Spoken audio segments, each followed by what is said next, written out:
Olá, amigos. Por que é tão importante ler compreendendo uma obra como Os Lusíadas, escrita há tantos séculos de nós? Porque neste exato momento, o padre Paulo Ricardo, um homem erudito, com uma formação intelectual brilhante, acaba de divulgar um novo curso sobre as grandes navegações. Porque ele, um teólogo, um homem da igreja, especialista no texto bíblico, resolve dedicar parte da sua atividade docente logo para esse tema, para o estudo das grandes navegações. Uma extrema coincidência, no momento em que ele gravava o vídeo de divulgação do curso dele, eu também gravava o meu vídeo de divulgação do curso sobre os Lusíadas, que é uma obra épica cujo tema são as grandes navegações.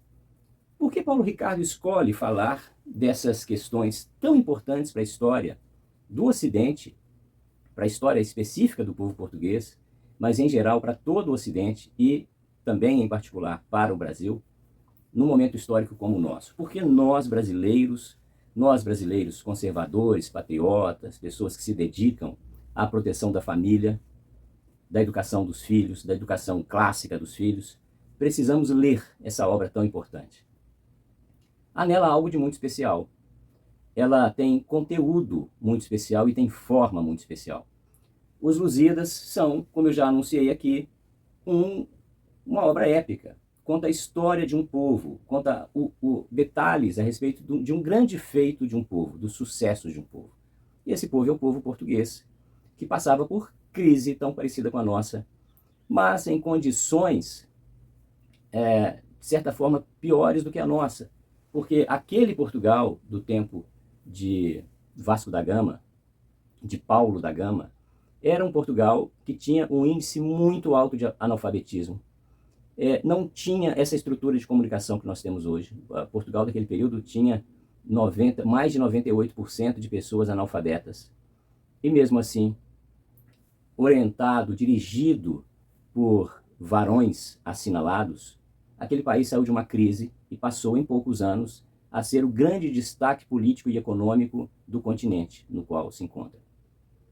Descobrindo um caminho mais rápido, um caminho pelo mar, um caminho menos tortuoso sob um certo aspecto, um certo ponto de vista, e que levava para o país, de forma muito mais barata, as especiarias, mudando radicalmente a estrutura econômica de Portugal.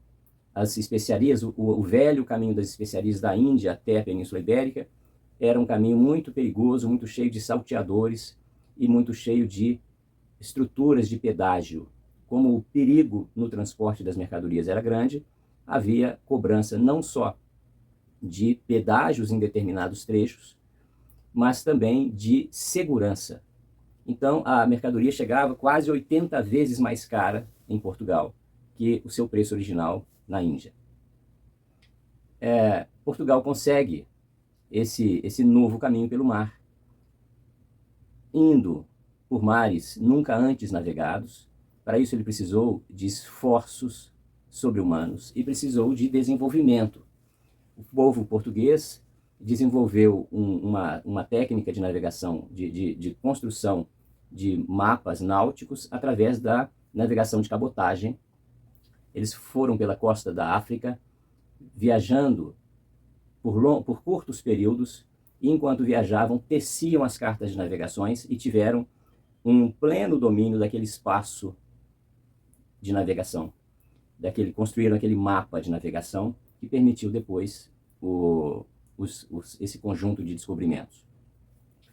Então, há uma série de elementos, há uma série de detalhes na história de Portugal que dizem respeito a todo esse processo de construção de um caminho marítimo que é inspirador, um conjunto de elementos inspiradores, e nós vamos ver isso, nós veremos os detalhes desses esforços, das lutas, inclusive contra os povos inimigos que Portugal encontrou durante esse período, e veremos como se dá a estrutura da obra, como foi que a língua portuguesa se consolidou naquele período, e por que foi que Camões escolheu o momento certo para a redação dos Lusíadas, para a publicação dos Lusíadas.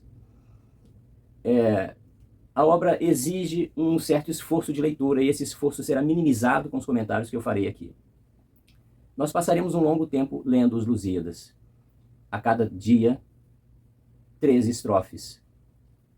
Será um pequeno esforço diário, ou um pequeno esforço semanal, para quem quiser, ao final de cada semana, ouvir as 5 aulas, não é? Mas é um esforço que valerá a pena. A obra é extremamente bonita. O que ela nos revela é muito emocionante. E nós, brasileiros, neste momento, precisamos de uma inspiração. Os Lusíadas nos dão essa inspiração.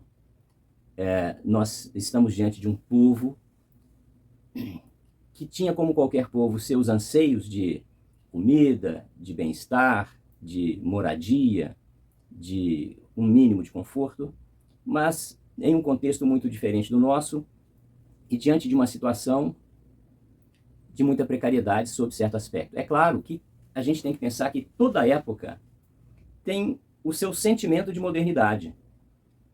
No momento em que se descobrem, por exemplo, a circulação sanguínea, em que se descobre o sistema solar completo, né, com as distâncias entre os corpos celestes desse sistema, a velocidade dos movimentos, o modo de ser desses movimentos, tudo isso dava uma sensação de modernidade muito grande. Não é? Os instrumentos náuticos, o tipo de tecido que já se produzia, a chegada das especiarias, tudo isso dava uma sensação de modernidade muito grande. Assim como no século XIX, a chegada da ferrovia e do telégrafo e da penicilina, logo depois ali na virada, tudo isso dá uma sensação de modernidade, a descoberta da anestesia. E então nós não podemos olhar para os momentos do passado, muito distantes de nós, achando que nós somos superiores, né?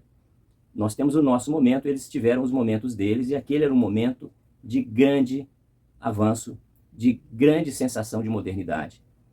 Nós estamos falando dos novos mundos, dos descobrimentos dos novos mundos, da catequização das terras viciosas, das terras sem cristianismo.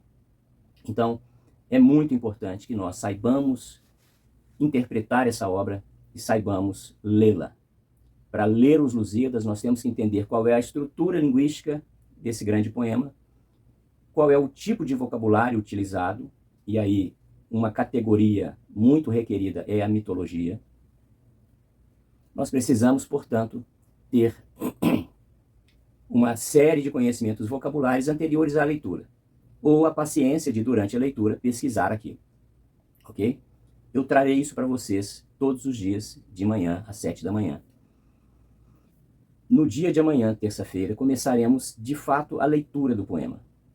Eu quero que hoje vocês se dediquem a refletir sobre ele e se dediquem a pesquisar sobre ele. Quero que reflitam sobre o que eu disse aqui.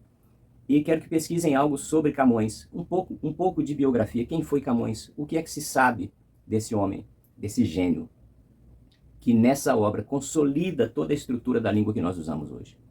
A língua portuguesa do tempo de Camões é exatamente aquela que nós falamos hoje. Claro, no poema ele faz uso de elementos estéticos que nós não usamos quando falamos na rua, quando damos uma aula, por exemplo. As ordens inversas, as rimas, a musicalidade construída, os acentos, nada disso nós usamos no nosso cotidiano, né? Nós não somos poetas repentistas. Então nós não falamos poesia. Mas a língua é exatamente aquela. Também é importante perceber isso, porque é que uma língua só se consolida a partir do momento em que o povo que a fala constrói a sua consolidação como nação, como Estado político e como força econômica no globo. E Portugal conquistou isso com a ida às Índias.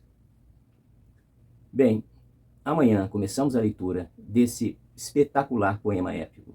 Eu espero vocês, eu preciso que vocês mandem este link para seus sobrinhos, filhos, netos, irmãos, as pessoas que vocês amam, as pessoas que vocês sabem que precisam ampliar vocabulário, ilustrar o pensamento, aumentar o grau de formação e de erudição, de formação intelectual. Enviem para essas pessoas e estejam comigo aqui nessa maravilhosa aventura que é a leitura desse poema primoroso da língua portuguesa.